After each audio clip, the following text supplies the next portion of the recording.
دہلی میں مسلمانوں کے حالات پر غور و فکر کرنے کے لیے اور ایک لاہ عمل مرتب کرنے کے غرض سے ایک 2 روزہ اجلاس منعقد کیا جا رہا ہے، جس میں ملک بھر سے تقریباً 300 سے زائد لوگ شرکت کر رہے ہیں۔ انہی میں سے ایک ڈاکٹر اعظم بیگ صاحب ہیں، جن کا تعلق جے پور سے ہے، اور وہ اس وقت وہ جو اجلاس ہونے جا رہا تھا اس کی تفصیلات ایک پریس کانفرنس میں بتا رہے تھے۔ ڈاکٹر اعظم بیگ صاحب، یہ جو آپ نے تفصیلات بتائی ہیں، تو یہ اجلاس کس نوعیت کا؟ میں بہت شکر گزار ہوں آپ تمام لوگوں کا کہ آج آپ پریس کانفرنس دلی کے اس پریس کلب میں تشریف لائے ہیں۔ بیسیکلی ہندوستان کے تمام مسلم دانشوروں کا کلند اجلاس ہم ایوان غالب میں کرنے جا رہے ہیں 29 تاریخ کو۔ اس کی مہم پچھلے 2 مہینے سے پورے ملک میں چلائی جا رہی ہے، اور ہمارا ماننا یہ ہے کہ ہندوستان کی تمام ریاستوں سے تقریباً 500 نمائندے ڈیلیگیٹس اس کانفرنس میں شریک ہوں گے، جس میں وکلاء ہوں گے، ڈاکٹرز ہوں گے، انجینئرز ہوں گے، سماجی کارکن ہوں گے،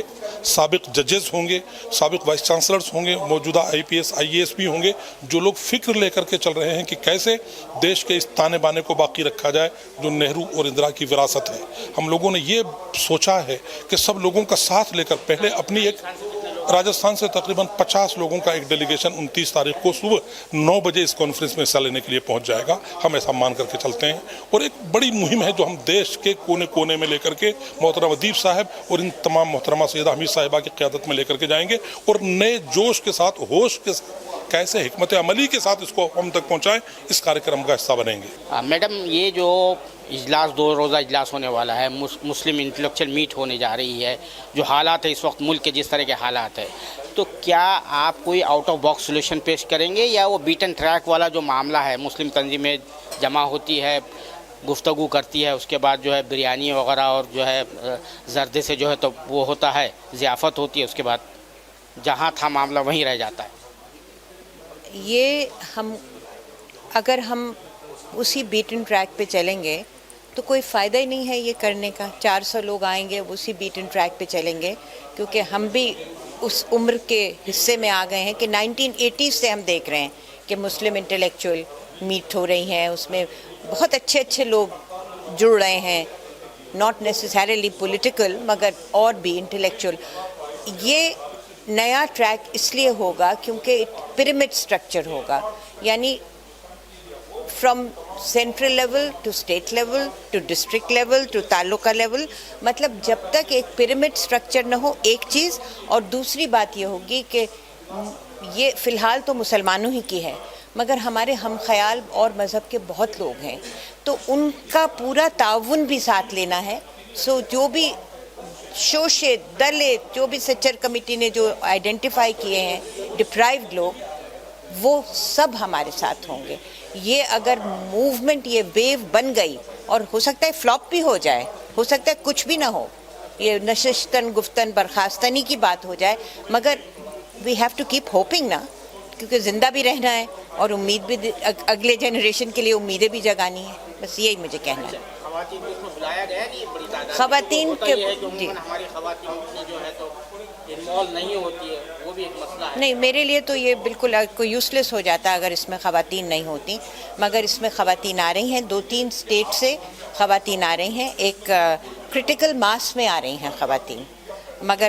ہمیں اس کو بہت آگے لے جانا ہے، کیونکہ مسلمان عورتوں کا ایک اسٹیریوٹیپیکل امیج بنا ہوا ہے، مگر ہم کو پتہ ہے کہ مسلمان عورتیں کہاں سے کہاں تک پہنچ گئی ہیں، ہماری تاریخ بھری پڑی ہے ان سے، تو دس ٹائم ڈیفینیٹلی کرٹیکل ماس آئے گا مسلمان عورتوں۔ دہلی میں جو مسلمانوں کی انٹلیکچوئل میٹ ہونے جا رہی ہے،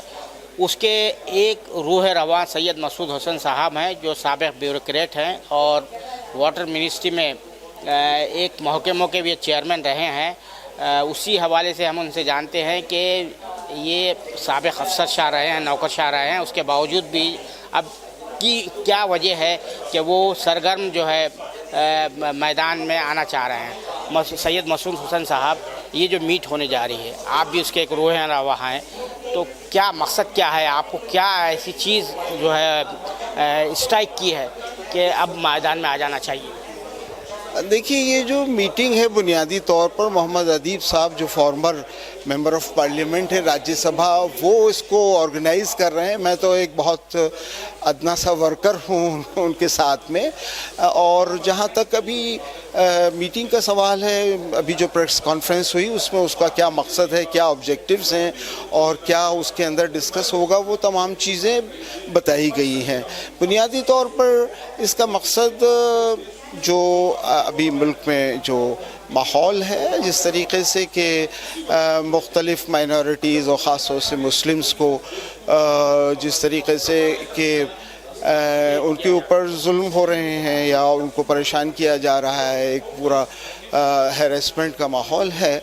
تو یہ حالات کیوں پیدا ہوئے ہیں. اور اس میں صرف خالی یہ بات مسلمانوں یا مائنورٹیز کی نہیں ہے، یہ اس کے اندر تمام جو ہندوستان کے جو سٹیزن ہیں، جو کنسرنٹ سٹیزنز ہیں، یہ ان کے لیے بھی باعث تشویش اور باعث فکر ہے، کیونکہ ہماری جو کانسٹیٹیوشنل ویلیوز ہیں، رول آف لا ہے، اس کا خیال نہیں کیا جا رہا ہے، ان کو ڈائلیوٹ کیا جا رہا ہے. اور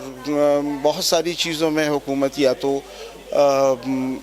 تو وہ کمپلسٹ ہے یا انولنگ ہے